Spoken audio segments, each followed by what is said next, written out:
እሺ ወደ ሁለተኛው ክፍል ስንመጣ እንግዲህ ከምንድን ነው የምንጀምረው? መጋቢት 25 2014 ዓመተ ምህረት ላይ በአዲስ አበባ ከተማ ቃሊቲ ክፍለ ከተማ ላይ በቅድስት ሥላሴ ቤተክርስቲያን ዘመድኩን አማረ የሚባል ልጅ በጽንፈኛ ፕሮቴስታንቶች ተገድሏል። ይሄ ልጁ ይሄ ነው። ሌላው ደግሞ ጎንደር ሚያዝያ 19 2014 አገዛዙ ከኦሮሞ ስልጤ ዋብያዎች ጋር ተቀናጅቶ ጎንደር ላይ ጥቃት ከፍቶ ኦርቶዶክሳውያን ተገድለዋል። በዚህም የተነሳ ደግሞ እንግዲህ ይህን ሴራ ሲሸርቡ የነበሩ ሰዎች ባስተባበሩት ወራቤ ላይ ሚያዝያ 21 2014 እንግዲህ በእነ አህመዲን ጀበል በእነ ሙጂብ አሚኖ የሚባሉ መሪነት በስልጤ ኦርቶዶክሳውያን ላይ ጂሃድ ታውጆ የተገደሉም አሉ። ሀብት ንብረታቸው ወድሟል። 4 አብያተ ክርስቲያናት ተቃጥሏል። የወራቤ ዩኒቨርሲቲ ኦርቶዶክሳውያን ከፍተኛ ድብደባ ተፈጽሞባቸዋል። እንግዲህ ይሄ የምንመለከተው የወራቤ ዩኒቨርሲቲ ኦርቶዶክሳውያን ተማሪዎች የተደበደቡ ናቸው ማለት ነው። እሺ ወደ 2015 ስንመጣ ደግሞ መስከረም 15 2015 ዓመተ ምህረት ላይ ምስራቅ አርሲ ዞን አማኑኤል ቤተክርስቲያን ማለትም ምስራቅ አርሲ ዞን ሆንቆሎ ዋቤ እና ስልጣና የሚባል አካባቢ ላይ 10 ኦርቶዶክሳውያን በአክራሪ እስልምና ተገድለዋል። እንደዚህ እያለ ይቀጥልና እንግዲህ ጥር 14 ነው የደረሰው። ጥር 14 ላይ እንግዲህ በመንግስት የተመረጡ ህገ ወጦች ምዕራብ ሸዋ ወሊሶ ጫካ ተሻሹመው ጨርቅ መልበስ ፕሮግራም ተካሂዶላቸው ብቅ ብሎ ቤተክርስቲያኒቱን እንግዲህ ፈተና ሆነውባታል። እንደዛ እያለ ቀጥሎ እንግዲህ ቤተክርስቲያኒቱን ማውረድ ተጀመረ በመንግስት ኃይሎች በኢአማንያን ኃይሎች ተደግፎ ጥር 27 ላይ እንግዲህ ከ50 በላይ የሻሸመኔ ኦርቶዶክሳውያን ተገድለዋል። ከ490 በላይ ኦርቶዶክሳውያን አካለ ጎዶሎ ሆነዋል፣ ተሰደዋል። እንግዲህ ይህ ሁሉ ነው ሳለ እነዛ ነፍሰ ገዳዮች ናቸው ተመልሰው አሁን እዚሁ ህዝብ ላይ የተሾሙት ማለት ነው። የካቲት 2 2015 ዓ.ም ላይ በሁለት ዮሐንስና ሰበታ ላይ በመንግስት ጸጥታ ኃይሎች ኦርቶዶክሳውያን ተገድለዋል፣ ብዙዎችም አካለ ስንኩል ሆነዋል ማለት ነው። እንግዲህ እነዚህ የምንመለከታቸው በሻሸመኔ ከተማ ሰማዕትነትን የተቀበሉ በእነ ሳይሮስ እና በብልጽግና አገዛዝ ጥምረት የተገደሉ እንዲሁም ደግሞ በአክራሪ እስልምና በፕሮቴስታንቶች በዋቂ ፈታ ጥምረት የተገደሉ ናቸው። እቺ እንግዲህ የምናያት እህታችን በወለተ ዮሐንስ ደሟ የፈሰሰ እህት ናት ማለት ነው። ሌላ ደግሞ ጭሮ አሰበ ተፈሪ ከተማ ጠንካራ ኦርቶዶክሳውያን ያሉት እና እነዚህ በጣም ለሃይማኖታቸው የከፈሉት መስዋዕትነት በእውነት የሚረሳ አይደለም። እህልና ውሃ እንኳን እንዳያገኙ በቤተክርስቲያን ቅጽር ውስጥ ታፍነው እንዲቆዩ ነው ያደረጉት። ለሃይማኖታቸው የከፈሉት ዋጋ መቼም አይረሳም። ጠንካራ ኦርቶዶክሳውያን ያሉበት ነው። እንዲሁ ደግሞ በአዲስ አበባ ከተማ ጥቁር ለብሳችኋል በሚል ብዙዎች ከስራ ገበታቸው ተባረዋል። ትዳራቸው ለፈተና ተዳርገዋል። ለራብ ተዳርገዋል። የካቲት 16 በወለጋ ሃይማኖታችንን የሚወዱ ኦሮሞ ኦርቶዶክሳውያን እንግዲህ በነ ሳይሮስ ቡድን ከፍተኛ ድብደባ ተፈጽሞባቸዋል። በወለጋ እንግዲህ አንድ ኦሮምኛ ተናጋሪ መምህር በእነ ሳይሮስ ትዕዛዝ ተገድለዋል ማለት ነው። እንዲህ እያለ ይቀጥልና በመጋቢት 14 2015 ዓ.ም ላይ አዲስ አበባ ኃይሌ ጋርመንት አካባቢ ቄስ አባይ መለሰ የተባሉ ካህን ቅዳሴ ጨርሰው ወደ ቤታቸው በመሄድ ላይ እንዳሉ በድንጋይ ተወግረው እንግዲህ ህይወታቸው አልፏል። ይሄን እንግዲህ መዘገበው ማህበረ ቅዱሳን ራሱ ነው። እኚህ ካህን ናቸው። እነዚህ እያለ ይቀጥልና እንግዲህ የአማራ ክልል ጦርነት ይጀምራል። ሚያዝያ ወር ላይ ብዙ ኦርቶዶክሳውያን በጅምላ ተጨፍጭፏል። እንግዲህ አገዛዙ ትልቁ ዓላማ በነገራችን ላይ አገዛዙ ትልቁ ዓላማ ኦርቶዶክሳዊ ቦታዎችን ማጥፋት ነው። ኦርቶዶክሳዊ ሴቶችን ማጥፋት ነው። አዲስቷ ኢትዮጵያን ለመፍጠር ደግሞ ኦርቶዶክሳዊ ማህበረሰብን ማጥፋት ነው። እሱ ላይ ተጠመደው ትግራይ ክልልን ካወደመ በኋላ ደግሞ ቀጥታ የመጣው ወደ አማራ ክልል ነበረ። እንግዲህ እንዳሰበው አልሆነለትም። በአንዴ አንበርክኮ ቀበቶ አስፈትቼ በቃ የራሴ ባሪያ አደርጋለሁ ብሎ ነበር ያስበው፣ ግን እንዳሰበው አልሆነለትም። ህዝቡ ተደራጅቶ ወጣቱ ተደራጅቶ ጥቂት ቢሆንም ህዝብ ባይባልም እንኳን ወጣቱ ተደራጅቶ እንግዲህ ራሱን ወደ መከላከል ገብቷል። ይህ ደግሞ ተፈጥሮም ነው። እውነት ለመናገር ሰውን አትበድል እንጂ ሊበድልህ የመጣውን መከላከል ይሄ ተፈጥሯዊ ነው። እግዚአብሔር እጅና እግርን የሰጠን ለዚህ ነው፣ እንድንከላከል ነው።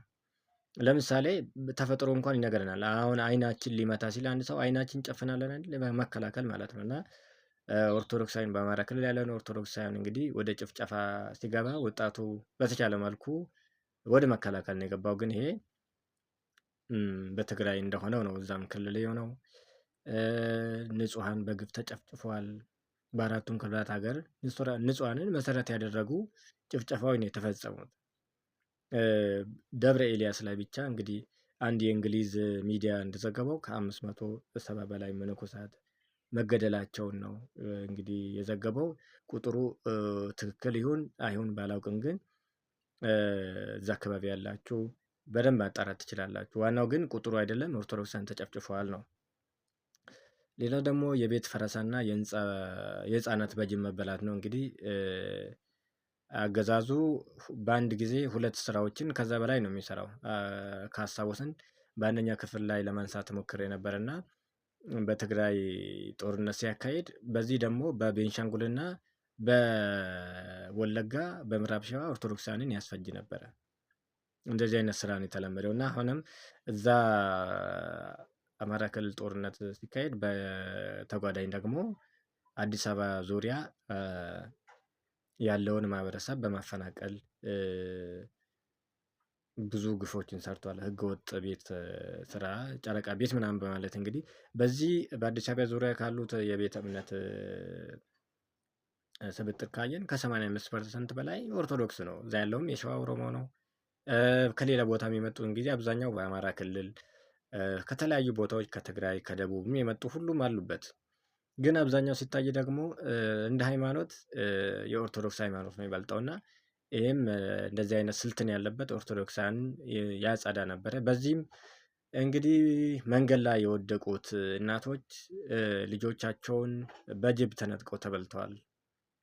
ይህም ኤርቱ ሞጆ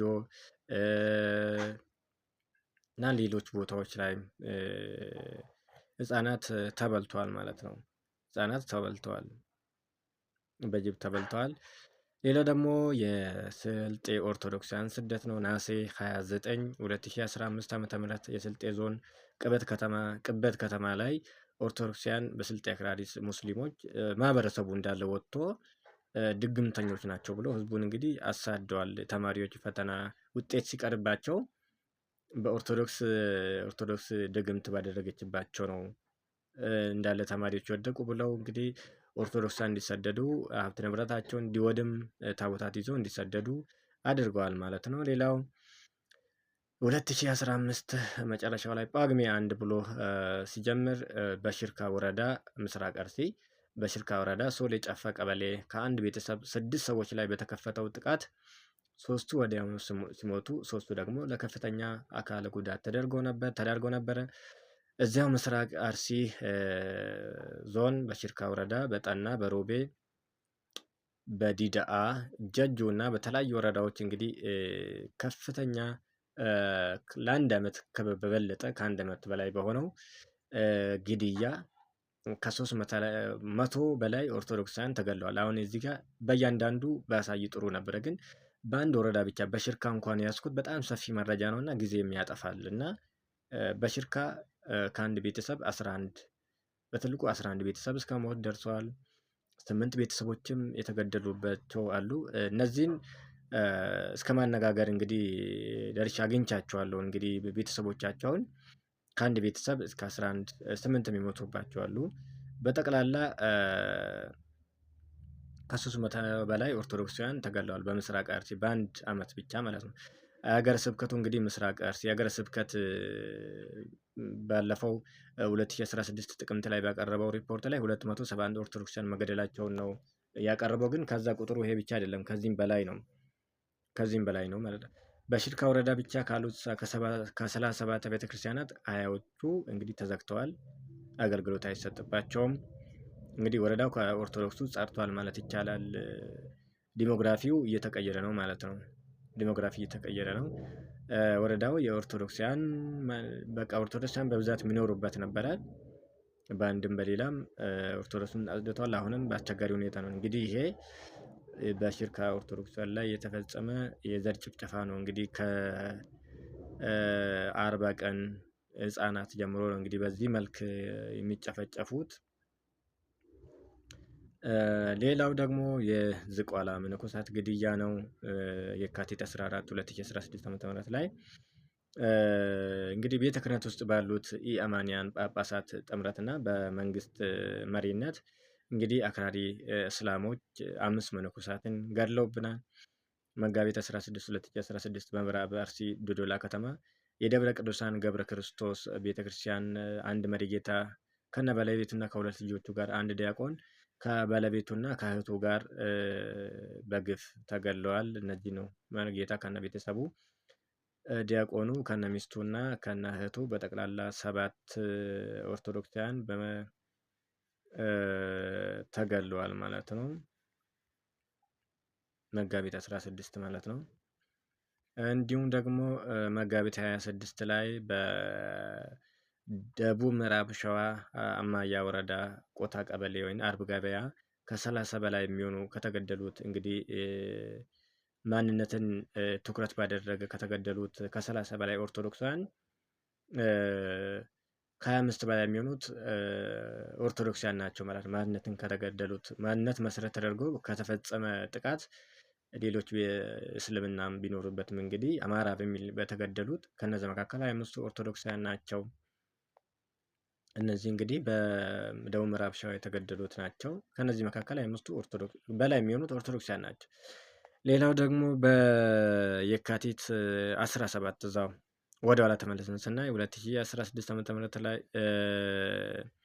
በደቡብ ምዕራብ ሸዋ ሀገረ ስብከት ኢሉ ወረዳ በአጎሪ ሪጳ ቅዱስ ጊዮርጊስ ቤተክርስቲያን እንግዲህ እዛ አገልግሎት ላይ እንግዲህ ኪዳን አድርሶ እየተመለሱ ባሉ አገልጋዮች ላይ በተፈጸመው ጥቃት ቀሲስ ቸርነት ብዙ ወርቅ፣ ቄሰ ገበዝ፣ ቀሲስ ሳሙኤል ወዳጆ፣ ቀዳሽ ካህን መርጌታ ያሬድ የደብሩ መርጌታ እንዲሁም ዲያቆን ቤዛ ባየ የደብሩ ጠቅላላ አገልግሎት ናቸው። እነዚህ እንግዲህ ታግተው ተወስደው በተለይም የደብሩ መርጌታ መጀመሪያ እጃቸውን ቆራርጠው ለውሻ በመስጠት ከዚያ በኋላም እያንዳንዱ አካላቸውን በገጀራ ቆራርጠው ገሏቸዋል ማለት ነው። እስከዚህ ድረስ ነው የተደረሰው።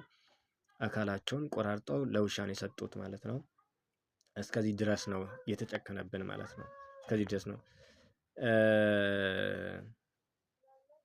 ሌላው ደግሞ 2017 ነው። እንግዲህ 2017 ሲገባ በምስራቅ ሸዋን የተጀመረው እንግዲህ ከአንድ ካህን ቤተሰብ እንግዲህ በዚህ መልክ ነው የተገደሉት። በዚህ መልክ ነው የተገደሉት። ካህኑን ከነ ቤተሰቦቻቸው ከነ ልጆቻቸው ጋር ሶፍት ኮፒው ላይ አለ፣ በደንብ አንበብ ትችላላችሁ። እንደዚሁም ደግሞ ቀጥሎ እዛው መስከረም ውስጥ መስከረም 18 ላይ በምስራቅ አርሲ በኦሮሚያ ክልል ምስራቅ ሸዋ ዞን ሉሜ ወረዳ ሙዳ ሰንቀሌ ቀበሌ እንግዲህ ይሄ ታጣቂ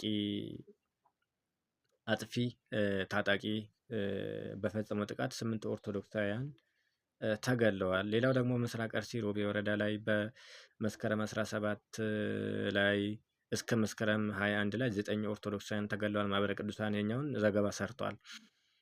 ብዙዎች ተገግተዋል፣ ብዙዎችም ተሰደዋል። ወደ ሰሜን ሸዋ ስንመጣ ደግሞ መስከረም 29 ሰሜን ሸዋ ዞን በኩዩ ወረዳ ገባ ሮቢ የሚባል ቦታ ላይ ራሱን ኦሮሞ ነጻነት ብሎ የሚጠራው ኃይል ታቦተ ባልወልድን በመሰባበር ካህናቱ ላይ ከፍተኛ ድብደባ ፈጽሟል ማለት ነው። መስከረም 19 2017 ዓመተ ምህረት። ሌላው ደግሞ በምስራቅ አርሲ ሮቤ ወረዳ ስንመለስ ምስራቅ አርሲ ዞን እንግዲህ 11 ኦርቶዶክሳውያን ታግተዋል ማለት ነው። በዚህ ሁሉ መከራ ውስጥ ነው ህዝባችን ያለው። ሌላ ደግሞ እዛው ሽርካ ወረዳ ደግሞ ዲገሉ ቦራ እና ይቅርታ ምስራቅ አርሲ ዲገሉ ቦራና ሽርካ ወረዳ በጥቅምት 6 ምስራቅ አርሲ ዞን ዲገሉ ቦራ ወረዳ ላይ ኦርቶዶክሳውያን ተገለዋል። እዛው ደግሞ ከአንድ ቀን በኋላ ምስራቅ አርሲ ሽርካ ወረዳ ላይ ፍርፉር የሚባል ቦታ ላይ እንግዲህ አንድ ኦርቶዶክሳዊ ተገለዋል። እንግዲህ ይሄ ቱምቢ ሚዲያ እየሰራው ነው። በሁለት ወራት ውስጥ ብቻ 11 ጊዜ በተፈጸመው ጥቃት 17 ኦርቶዶክሳውያን መገደላቸው፣ 67 ኦርቶዶክሳውያን መታገታቸው፣ 5 የተቃጠሉ መኖሪያ ቤቶች፣ 120 የተዘረፉ የከብት እንስሳዎች መኖራቸውን ነው ቱምቢ ሚዲያ ያጋራችን። ሌላ ደግሞ ጅምላ ግድያ ነው። በምስራቅ አርሲ ሽርካ ወረዳ ላይ ከህዳር 1 እስከ ህዳር 19 ከ27 በላይ ኦርቶዶክሳውያን መገደላቸው። እንግዲህ ይሄ ህዳር 19 ላይ በምስራቅ አርሲ ዞን በአንድ ሌሊት ብቻ የተፈጸመ ግድያ ነው። 9 ኦርቶዶክሳውያን ወደ ጥምቀተ ባህር ተወስደው በግፍ የታረዱበት አላሁ አክበር ተብሎ የታረዱበት ነው። ከዚህም ደግሞ እዛው ደግሞ 4 ኦርቶዶክሳውያን ተገድለዋል። በጠቅላላው 13 ኦርቶዶክሳውያን በአንድ ሌሊት በተመሳሳይ ሰዓት በተለያየ ቦታ ላይ የታረዱበት ነው ማለት ነው። ይሄ እንግዲህ ህዝባችን በዚህ አይነት ሁኔታ ውስጥ ነው ያሉት። የሁሉ ሲሆን ግን አዲስ አበባ ያለው ሲኖዶስም ምን በለው የሀገረ ስብከቱ ጳጳስም እንግዲህ ለአገዛዙ አገልግሎት ከመስጠት ውጪ እውነት ለመናገር አንድም ቀን እንኳን መግለጫ አልሰጡም። በጣም ነው የሚያሳዝነው። እረኛ አልባ ህዝብ ነው።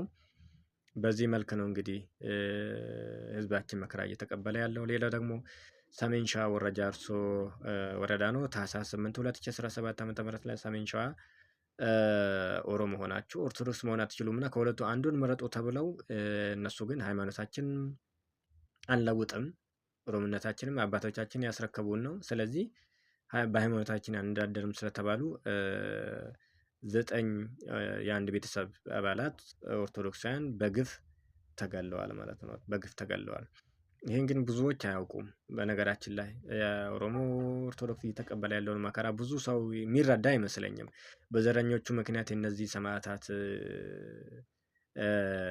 ተጋድሎ በሰው ዘንድ ቢሸፈንም በእግዚአብሔር ግን ተጋድላቸውን አይረሳም። በነገራችን ላይ በዚህ ሁኔታ ነው መከራ የተቀበሉት። ሌላው ደግሞ ምስራቅ አርሲ እንግዲህ ይሄ ዞን በጣም ከፍተኛ የእስልምና እንቅስቃሴ ኦሮሞ እስላማዊ መንግስት ለመስረት የሚንቀሳቀሱበት ቦታ ስለሆነ እንግዲህ እስካሁን ካቀረብኩትም ሰፊ ጥቃት የተከፈተበት ቦታ ነው። ጥር 4 ላይ በምስራቅ አርሲ ዞን ሮቤ ወረዳ ታችኛው አቧል የሚባል ቦታ ላይ ኦርቶዶክሳውያን ላይ ጥቃት ተሰንዝሮ 8 ኦርቶዶክሳውያን ተወስደዋል። እንግዲህ እንዲህ እያለ ይቀጥልና ወደ አማራ ክልል ጦርነት ስንመለስ ደግሞ ከ2015 የጀመረው ጦርነት እንግዲህ እስካሁን ድረስ የቀጠለ ነው። የብዙ ወገኖቻችንን ህይወት ቀጥፏል። ንጹሃን በግፍ ተገድለዋል። እናቶች፣ ህፃናት፣ ሴቶች ተደፍረዋል። የአብነት ተማሪዎች የጥቃት ኢላማ ሆነዋል። ይልቁኑ በአራቱም የክፍላት ሀገራት ከፍተኛ ሰቆቃ ቢፈጸምም ግን በጎጃም አካባቢ እየተፈጸመ ያለው ነገር ግን እጅጉን አሳዛኝ ነው። ይልቁኑ ሰሜን ጎጃም አቡነ አብርሃም በሚመሩበት ሀገረ ስብከት ውስጥ ከፍተኛ ጭፍጨፋ ነው እየተካሄደ ያለው። በአዴትና በመራዊ አካባቢ አብነት ተማሪዎቹን ኢላማ ያደረጉ ብዙ ጊዜ ተፈጽመዋል። ድሮን ጥቃቶችም ተፈጽሞ ብዙ ኦርቶዶክሳውያን ተጎድተዋል። ይሄ ሁሉ ሲሆን ግን እንግዲህ የአህጉረ ስብከቱ ሊቀ ጳጳስ አቡነ አብርሃም ግን 4 ኪሎ ላይ ሆነው መኪናቸው ሲፈተሽ አንገቴን ይሰጣለው እያሉ ይፎክራሉ። ህዝባቸው ግን የዚህን ሁሉ መከራ ሲቀበል ግን አንድም ቀን ትንፍሽ ብሎ አልተናገሩም። ግን አሁን እንግዲህ ወደ የአገልግሎት ጊዜያቸው ተፈጽሞ ወደ ክልሉ ሲመለሱ በአማራነታቸው እንደተገፉ ተደርገው ነው አሁን እየተወራ ያለው። ግን እነሱ ትልቅም ስኬት ነው እንግዲህ አገልግሎታቸውን በስኬት ጨርሰው ወደ ክልሉ ተመልሰዋል፣ ወደ ሀገረ ስብከታቸው ተመልሰዋል ተብሎ ዜና ይሰራላቸዋል። ግን ብዙ ዋጋ ቤተክርስቲያኒቱን ብዙ ዋጋ አስከፍለው ነው የተመለሱት። ያው የታወቀ ነው። አሁን ወደ ዝርዝር አልመጣም።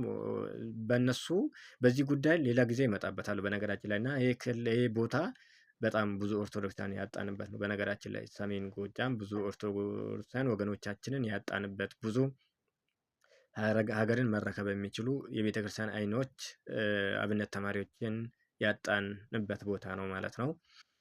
ሌላ ደግሞ ወደ ደቡብ ክልል ስንመለስ ከምባታ ዞን ኦርቶዶክሳን ቤተክርስቲያን እንግዲህ ይዞታቸውን ተነጥቆ አባቶች በዚህ መልኩ መሬት ላይ እየተንከባለሉ እየጮሁ ነው እየለመኑ ያሉት። ኦርቶዶክሳን ይዞታቸው ተነጥቆ ለፕሮቴስታንቶች እየተሰጠ ቤተክርስቲያን ለኢአማኒ እየተሰጠች ነው ማለት ነው። እዛው ደግሞ ደቡብ ክልል ኦርቶዶክሳውያን እንግዲህ በዓለ ጥምቀትን ዘንድሮ ያሳለፉት በዚህ ምክንያት ነው። ጥምቀተ ባህር ተወስዶባቸው አታከብሩም ተብለው ጥቁር ለብሰው ነው እንግዲህ ተቃውሟቸውን እያሰሙ ያሉት። ግን ስለዚህ ነገር አንድም የቤተ ክህነት ሰው አይተነፍስም፣ የቤተ ክርስቲያን ሚዲያም አይዘግበውም። በነገራችን ላይ ለምን እንደሚታወቀው ቤተ ክህነት ሆነ ቤተ መንግስቱ አሁን መለየት ይከብዳል። በነገራችን ላይ ይከብዳል። አሁን ደግሞ ለይቶላቸው እንግዲህ ቤተ ክህነቱ ጓዙን ጠቅልሎ ወደ ቤተ መንግስቱ ገብቷል ማለት ነው። እንደዚህ እያለ ይቀጥልና እንግዲህ የዩኒቨርሲቲ ኦርቶዶክሳውያን ተማሪዎች ላይ የሚፈጸሙ ጥቃቶችን ነው የምንመጣ። ብዙ ጊዜ ትኩረት የማይሰጠው ነገር ቢኖር ይሄ ነው። ኢትዮጵያንም የሚያጠፋው ኃይል በዚህ ነው ያለው። ኢትዮጵያንም ቤተክርስቲያንንም የሚያድን ኃይል በዚህ ስላለ ከፍተኛ እንግልት ነው ኦርቶዶክሳውያን ላይ እየደረሰ ያለው በዚህ በዩኒቨርሲቲ ደረጃ ላይ። እውነት ለመናገር ትኩረት እየተሰጠው አይደለም። ማህበረ ቅዱሳንም ቢሆን ኃላፊነት ወስዶ የሚሰራው እሱ ነው። በዚህ ሊመሰገን ይገባል። በነገራችን ላይ ማህበረ ቅዱሳን ሊመሰገን ይገባል። ጥሩ ስራ ነው እየሰራው። ቤተ ክህነት ቢሆን ተማሪዎችን በዚህ ልክ ተቀብሎ ያስተምራል የሚለው ሁላችንም እናውቀው ነው። ቤተ ክህነት ማን እንደሆነ ምን እንደሆነ እናውቃለን። ነገር ግን ማህበረ ቅዱሳን ጥሩ ስራ ነው የሚሰራው። በጣም ሊመሰገን ይገባል። ታሪክም ማይረሳው ነገር ነው። ሆኖም ግን ማህበረ ቅዱሳን አሁን ያለው በፊት በሰራው ስራ እንጂ አሁን በጣም ተዳክሟል። በነገራችን ላይ እየተቆጣጠርም አይደለም። በየወረዳ ማዕከል ያሉት ራሱ የማህበሩ አባላት ራሱ ከግቢ ጉባኤ በተቃራኒ እየቆሙ ያሉት እኔ ለምን እንደሆነ ብቻ እግዚአብሔር ያውቀው። ማህበሩም አሁን በሚዲያ እንጂ በአካል በተግባር ሲታይ ብዙም አይደለም። ይሄ ነቀፌታ አይደለም። ማለትም መስራት አለበት። ይህን ኃላፊነት ተቀብሎ ተማሪዎች በሃይማኖታቸው ሲንገላቱ ዜና ማቅረብ ብቻ አይደለም፣ ወርዶ ነው መስራት አለበት። ተማሪዎች ላይ ንቃተ ህሊና እንዲጨምር ማድረግ አለበት። አሁን እኮ የግቢ ጉባኤ ተማሪ እኮ ምን እየተፈጸመ እንዳለ እንኳን አያውቅም በነገራችን ላይ። እና ማህበሩም በጣም ዋጋ ከፍሏል። ዋጋ መክፈሉ ካልቀረ ደግሞ ተማሪው እንዳይጎዳ መስራት አለበት ብዬ ነው የማስበው። እና የዩኒቨርሲቲ ተማሪዎች ህመማቸውን ማንም አልተረዳላቸውም። እኔ ብዙ ነገር ታዝቤያለሁ። በነገራችን ላይ ኦርቶዶክሳን የሚበዙበት አካባቢ የሚመጡ ተማሪዎችን ሆን ብሎ ውጤታቸውን ያበላሻሉ። ለምን ብሎ ሲጠይቁ እንኳን ምላሽ አይሰጣቸውም። በጣም ብዙ ሴራ ነው እየተሰራ ያለው። ይህን የሚፈጸምበት ተማሪ እንኳን አያውቅም። እና ምን ይፈጸማሉ? ማዕተብ በጥሱ ማለት ማስገደድ፣ ማዕተብን ደብቅ ማለት፣ ነጠላ እንዳይለብሱ መከልከል፣ ነጠላ እንደ መርገም እንዲቆጠር ማድረግ። ነጠላ የለበሰ ኦርቶዶክስ ወደ ግቢው እንኳን ወደ ግቢው በሩ እንዳይጠጋ ነው እየተደረገ ያለው።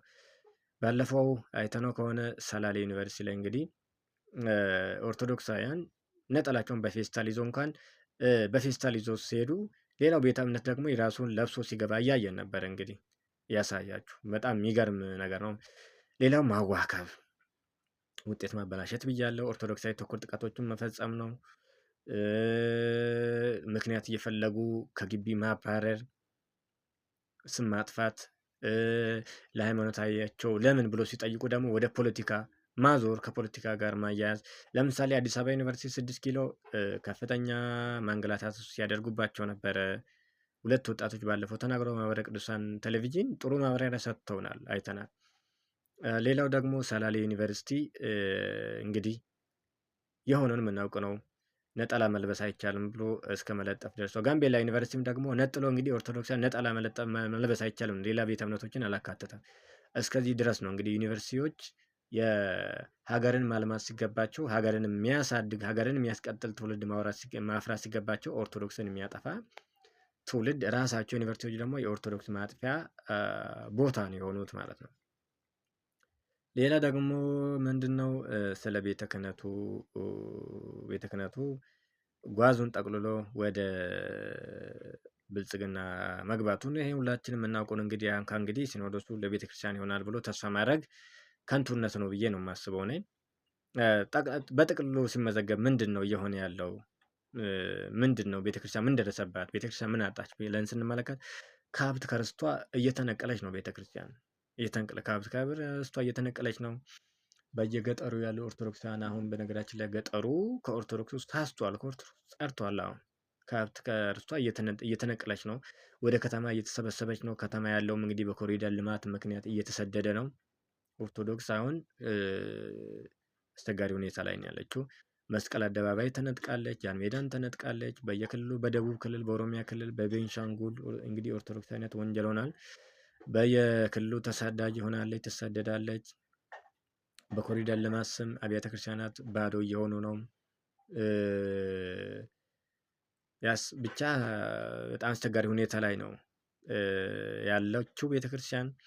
እዚህ ጋር ደግሞ እንግዲህ መስቀል አደባባይን ከወሰዱ በኋላ ለሌላ ቤተ እምነት እየሰጡ መለኮታዊ ጉብኝት ለኢትዮጵያ ብለው እንግዲህ እስከ መስጠት ደርሷል ማለት ነው። ማዕከላዊነቷ ተዳክሟል። ቤተክርስቲያን አሁን ሲኖዶሳዊነቷ ተዳክሟል። አንድነትን አታላይ ልጆቿ እንዳይስማሙ ተደርጓል። አማራ ያለው ኦርቶዶክስ ሲገደል ኦሮሞው ደግሞ ነፍጠኛ ተገደለ ይላል። አማራ ያለው ኦሮሚያ ክልል ያለው ኦርቶዶክስ ሲገደል ደግሞ የታባቱ ኦሮሞ ተገደለ ይላል። አማራ ክልል ያለውም ትግራይ ሲገደልም እንደዛ ስም መሰጣጣት፣ በቃ አለመስማማት፣ የአንዱ ቁስል ለአንዱ አለመሆን፣ እንደዚህ አይነት መከራ ነው የገጠመንና ሲኖዶሳዊነቷን ተመታለች። ወደ ፌዴራሊዝም ሲኖዶስ ወርዳል ቤተክርስቲያን። አሁን በመንፈስ ቅዱስ የሚመራ ሲኖዶስ ነው ማለትም አይቻልም።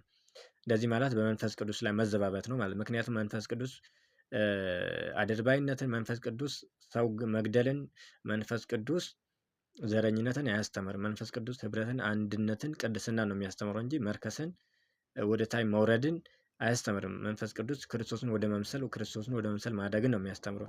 ከአቅም ማነስ ዶግማና ቀኖናት በዝቷል። በታሪክ ገጥሟት የሚያውቅ ድክመት ቤተክርስቲያን ገብታለች። አሁን በነገራችን ከነግራኝ በከፋ ሁኔታ ማለት ነው። በግራኝም በጣሊያንም ቤተክርስቲያን ሲደርስባት ከነበረው መከራ አሁን ይከፋል። ምክንያቱም በዛ ዘመን ያለው ትውልድና አሁን ያለው እኩል አይደለም። ጠንካራ ኦርቶዶክስን ያለው በዛ ዘመን፣ አሁን ግን ስለ ሃይማኖቱ የማይገደው ብልጭልጭ ክርስቲያን ነው ያለው። በቃ እውነት አስቸጋሪ ሁኔታ ላይ ነው ያለው። የመጨረሻው ግባቸው ምንድን ነው? አሁን ይህን ሁሉ ካደረጉ ምንድን ነው መጨረሻ ግባቸው? አሁን ሁሉ መከራ ደረሱብን የዘረዘርኳቸው አሉ። ምንድን ነው ብለን ስናይ መጨረሻ ግባቸው አንድ ኦርቶዶክስን ከኢትዮጵያ ምድር ማጥፋት ነው። በቃ ባጭሩ ኦርቶዶክስ የምትባለውን ማጥፋት ነው። እንደነ ቱርክ፣ እንደነ ሰሜን አፍሪካ፣ እንደ መካከለኛው ምስራቅ ኦርቶዶክስን ማጥፋት ነው። የተጀመረውም ይሄ ነው።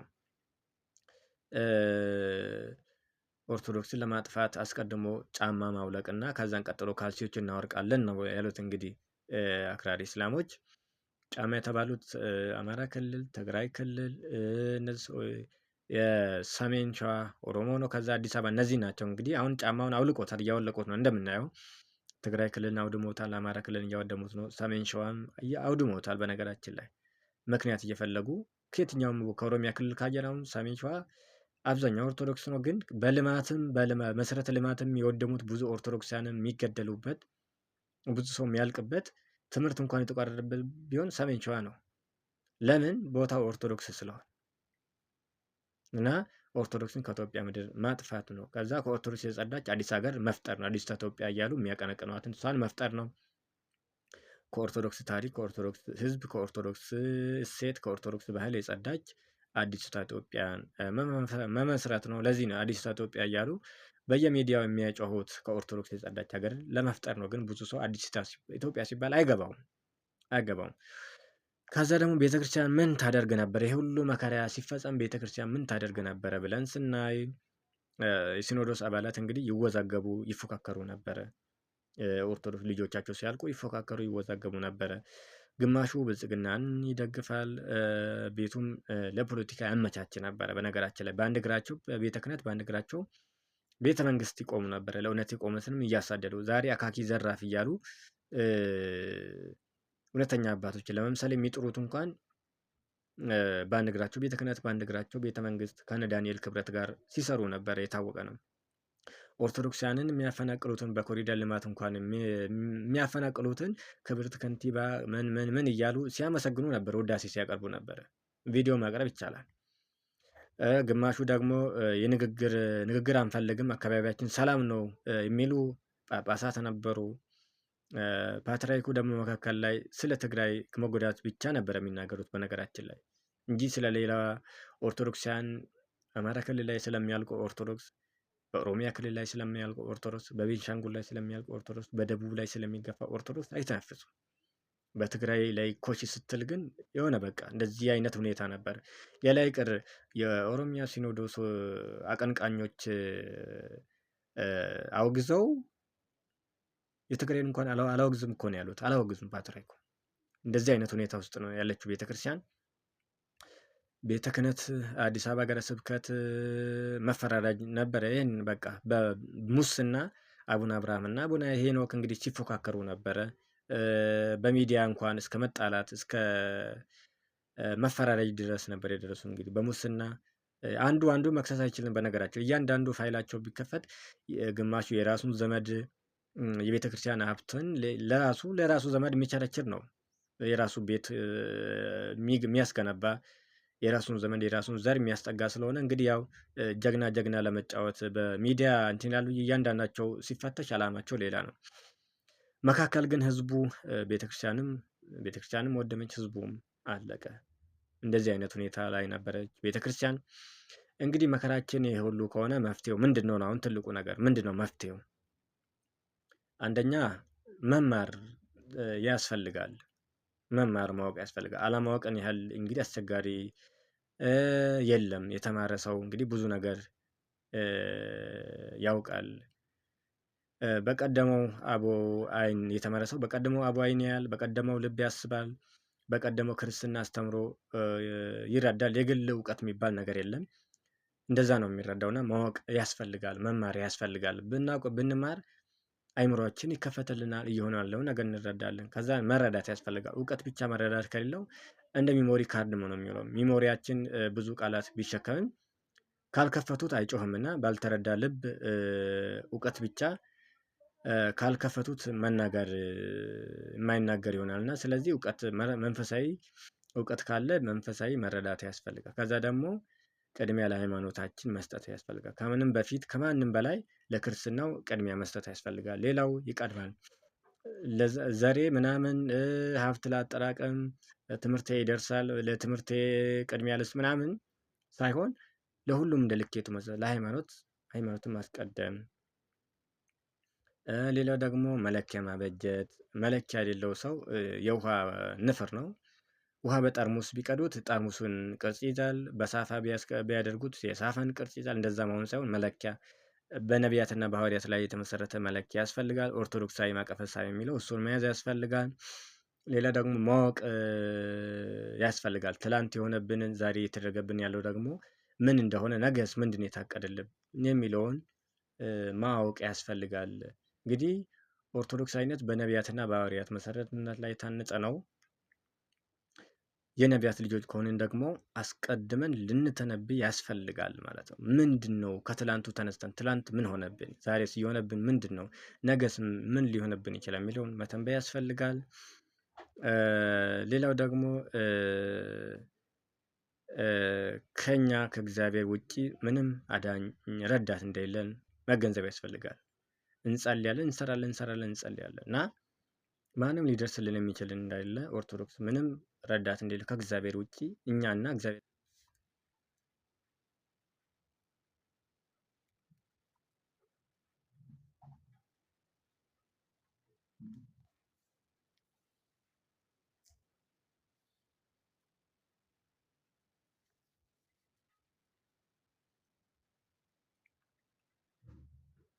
ለችግራችን መፍትሄ እኛው መሆናችንን ማመን እና መተግበር ያስፈልጋል። እንግዲህ ሌላ ነፃ አውጪ ሌላ ለቤተክርስቲያናችን የሚሰራ ማንም እንደሌለ ማወቅና መረዳት ያስፈልጋል ማለት ነው። በቁስላችን ላይ ጨው እየጨመሩ አይዞህ እናድናለን የሚሉ አዳኞች አይደሉም፣ አሳዳጆች ናቸው እንጂ እነሱም አለመስማት ነው። እንግዲህ እኛን የሚያደነዝዙትን እነዛን አለመስማት ነው ማለት ነው። የምንችለውን የእኛ አቅማችን ማድረግ ለችግራችን መፍትሄ እኛው ነን። በቃ የታመመ ሰው ከህመሙ ማገገም የሚችለው ራሱ ነው እንጂ ሌላ አይደለም። ታምሜያለሁ ብሎ አሳክሙኝ ማለትም የሚችለው እሱ ነው። ስለዚህ ለችግራችን መፍትሄው እኛ መሆናችንን ማወቅ ነው። ሌላ ደግሞ ከስልብ አስተምሮዎች መራቅ ያስፈልጋል። ስልብ አስተምሮዎች ወይም ስልብ ሀሳቦችም እነዛም ማስወገድ ያስፈልጋል። ላያቸው ሲታይ መንፈሳዊ የሚመስሉ አሁን መጽሐፍ ቅዱስ እንኳን የተጠቀሰ መጽሐፍ ቅዱስን ለግል ጥቅም የሚጠቀሙ ሰዎች አሉ እና ስልብ ሀሳቦችን ማስወገድ ለምሳሌ ተዋህዶ ትመነምናለች እንጂ አትጠፋም ማለት ይሄ ራሱን ሆነ አውድ አለ የሚተረጎምበት አውድ አለ። ለምሳሌ ለሚሰራ ሰው ቤተክርስቲያን ተዋህዶ አትጠፋም። አሁን ግን ለሚተኛ ለሰነፍ ሰው ትጠፋለች። ተዋህዶ ትመነምናለች እንጂ አትጠፋም እያሉ መፎከር፣ ግራህን ሲመታ ቀኝን አዙርለት። ይሄ ራሱ ለምን እንደተጻፈ ማቴዎስ ወንጌል ምዕራፍ 5 ላይ አለ። ለማን የተጻፈው የሚለው ማወቅ፣ ከነዚህ ሀሳቦች መራቅ፣ ግራህን ሲመታ ቀኝን አዙርለት ማለት የተነገረው ትንቢቱ እየተፈጸመ ነው። እሱ ያለው ላይቀር እኔ ምን አለፋኝ። ለጠላት መጸለይ እንጂ መከላከል አይገባም። እየሞትን እንበዛለን። እኔ ከመምህራን ከጳጳሳት አልበልጥም። ስለ ፖለቲካ አታውሩብኝ። ቴዎድሮስ ይመጣል። በቀጣዩ ዘመን እንዲህ ይሆናል። እነ እንትና መጥተው ነፃ ያወጡናል። ይሆን ዘንድ ግድ ነው። ማህበሩ ሳለ ቤተክርስቲያን ምንም አትሆንም። እንደዚህ እያሉ በስልብ ሀሳብ ራስን ማታለል ራስን ማሞኘት አያስፈልግም። መስራት ነው የሚገባው እንጂ። ስለዚህ ከነዚህ ስልብ አስተምሮች ልንገላገል ይገባል። በነገራችን ላይ እነዚህ ናቸው እያደነዘዙን ያሉት። ሌላው ደግሞ 9ኛው ከአንድ ሰው መጀመር ያስፈልጋል። በቃ አንድ ሰው ከተነካ ሁላችንም እኩል መነሳት ያስፈልጋል። እኛ የለመድነው መከራ ለማመዱን ሚሊየን ሰው ቢገድልም እኚህ ሰው አይገደውም። ለአንድ ቀን ይጮሃል፣ ከዛ ይረሳል። በቃ እና እንደዚህ አይነት ነገር ሊቀር ይገባል። በቃ አንድ ሰው ሲነካ፣ ምክንያቱም ቤተክርስቲያን ማለት አንድ ሰው እያንዳንዱ ቤተክርስቲያን የሚባለው የክርስቲያኖች አካል ቤተክርስቲያን ነው። አንድ ሰው ሲነካ መነሳት፣ በህብረት መቆም፣ ለምን ብሎ መጠየቅ፣ መደንዘዝ ሳይሆን መጠየቅ ያስፈልጋል። የክፉዎች ተግባራቸው በተናጠል እያዳከሙ ህብረት ማሳጣት ስለሆነ አንድ ሰው ሲነካብን በህብረት መነሳት፣ በህብረት መስራት ያስፈልጋል ማለት ሊለካ ሊጨበጥ የሚችል የመፍትሄ መተግበሪያ ማስቀመጥ እና ያስቀመጥነውን መሆን ያስፈልጋል። አሁን ራስን እያሞኙ ቤተክርስቲያን እያጠፋች ባለችበት ዘመን ላይ መዝሙር፣ አእላፍ ዝማሬ፣ ምን ዝማሬ እያሉ ትውልዱን ከማደንዘዝ ሊለካ ሊጨበጥ የሚችል ዘመኑን የዋጀ ዘመኑን የመጣበትን ፈተና መከላከል የሚችል የመፍትሄ አቅጣጫ አስቀምጦ ያንን መሆን ያስፈልጋል። አሊያ ግን እያየን ቤተክርስቲያን በእጃችን ላይ ተጠፋለች ማለት ነው። 11ኛ እና የመጨረሻው በሰው አጀንዳ ለማስታገስ እንጂ አቅምን አለማጥፋት። አሁን ሌሎች አጀንዳ ይሰጡናል በየቀኑ። በነገራችን ላይ በዚህ በ7 ዓመት ውስጥ በየቀኑ አጀንዳ እየተፈበረከ ይሰጠናል። አንዱን ሳንጨርሰው ወደ አንዱ፣ አንዱን ሳንጨርሰው በአንዱ፣ አንዱን ሳንጨርሰው ወደ አንዱ።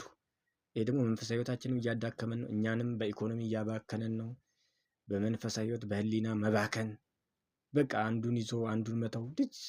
በቃ እኛ ዋናው አጀንዳ ላይ እንዳናተኩር ጥቃቅን አጀንዳዎችን እየሰጡን ግራ ያጋቡናል። አሁን ቤተ ክህነቱም አጀንዳ ከሚሰጡት መካከል አንዱ ነው። በነገራችን ላይ ያው ያገዛዙ መዶሻ ስለሆነ ማለት ነው። ቤተ ክህነት እንኳን አጀንዳ እየሰጠን እንዳንስማማ እያደረገ ነው። እና ዋናው አጀንዳ ላይ ማተኮር እንጂ ጊዜያዊ አጀንዳ ላይ የመከራውን ግንድ እሱ ላይ ማተኮር እንጂ ቅጠሎቹ ላይ እያተኮርን ግንዱ እንዲሰለጥርብን ማድረግ አይገባንም።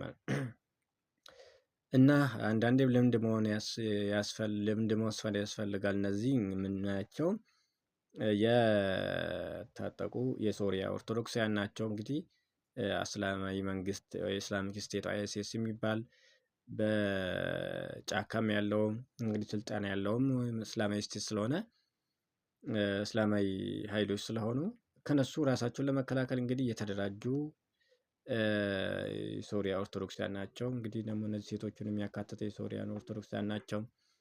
እነዚህ ደግሞ የኢራቅ ኦርቶዶክሳውያን ናቸው። እንግዲህ በዚህ መልክ ነው ቁጥራቸው አናሳ ቢሆንም እንኳን ላለመጥፋት እንግዲህ እግዚአብሔር የሰጣቸው ነፃነታቸውን ተጠቅሞ ራሳቸውን ለማዳን በዚህ መልክ ነው የተደራጁ። የኛ ግን 60 እና 70 ሚሊዮን ሆኖ እንኳን የአንድ ሰው ያክል መስራት የማይችል የኛ ሰው ማለት ነው። እና በዚህ ያክል እንበረታ ያስፈልጋል። ዘመኑ እጅግ ከባድ ዘመን ነው። በነገራችን ላይ እነገሌ ይሰሩልኛል፣ እነገሌ ያሉ ምናምን ብለን የምንቀመጥበት ሳይሆን እያንዳንዳችን የራሳችንን ድርሻ የምንወጣበት ጊዜ ላይ ነን። ከማንም ምንም የማንጠብቅበት ነው። በነገራችን ላይ እኔ አንድ አስረግጬ መናገር የምፈልገው ነገር ቢኖር አባቶቼን አከብራቸዋለሁ። እንኳን አባት እኔ ማንኛውንም ሰው አከብራለሁ። ማንኛውንም ሰው አከብራለሁ። ግን በሲኖዶሱ ተስፋ እንቁረጥ። ምክንያቱም አሁን ሲኖዶሱ የቤተ ክህነቱ እንጂ የመንፈስ ቅዱስ አይደለም። የቀደምት አባቶቻችን ለሃይማኖታቸው ዋጋ ይከፍሉ ነበረ። አሁን ግን የምናያቸው ሃይማኖታቸውን አሳልፈው የሚሸጡ ናቸው። አሁን ቤተክርስቲያኒቱ ለብልጽግና አገዛዝ ሸጠዋታል። ስለዚህ ከዛ ምንም አለመጠበቅ እነሱን አጀንዳ ለማድረግ አስፈላጊ ከሆነ አንዳንድ መረጃዎችን ማየት ያስፈልጋል እንጂ እነሱ ላይ ጊዜ መፍጀትም አያስፈልግም። ስለዚህ መስራት ያስፈልጋል። እውነት ለመናገር ከአንድ ነገር ላይ ተስፋ ካልቆረጥን በነገራችን ላይ አይሆንም። በቃ በግል ኑሮ እንኳን የሆነ አንዳንድ ተስፋ ይሆኑናል ብለን የምናስባቸው ሰዎች መሰናክል ሲሆኑ ከነዛ ሰዎች ተስፋ ቆርጠን እግዚአብሔርን ተስፋ አድርገን የሆነ ሌላ አዲስ ምዕራፍ ስንጀምር ነው አይደል ህይወታችንም አዲስ የሚሆነው እንጂ ተስፋ ሊሆንን በማይችሉ ሰዎች ላይ ተደግፈን ሁሌ የምንቀር ከሆነ ህይወታችን ይበላሻል ማለት ነው። ይሄም እንደዚህ ነው እና እነገሌ ነፃ ያወጡኛል፣ እነገሌ ይጮሁልኛል፣ አባቶች አሉልኝ፣ መምህር እገሌ አሉልኝ ምናምን የሚባለው ነገር ትተን የድርሻችንን መወጣት ያስፈልጋል። እንግዲህ ብልህ ከጎረቤቱ ነው የሚማረው ነው የሚባለው። እግዚአብሔር አምላካችን ሀገራችን ኢትዮጵያን ኦርቶዶክስ ተዋሕዶ እምነታችንን ይጠብቅልን። እንግዲህ እኔ ባጎደልኩበት እንግዲህ ሊቃውንት ነገሮችን አስተካክለው እንትን ቢሉ ጥሩ ነበረ። ግን እኔ ያው ከሌሎች ከመጠበቅ የራሴን ድርሻ ልወጣ ብዬ ነው። ምናልባት የአነጋገር ግድፈት ሊኖር ይችላል። እንግዲህ አስተካክላችሁ ስሙኝ። እግዚአብሔር አምላካችን ለቤተ ክርስቲያናችን ትንሣኤ ያሳየን።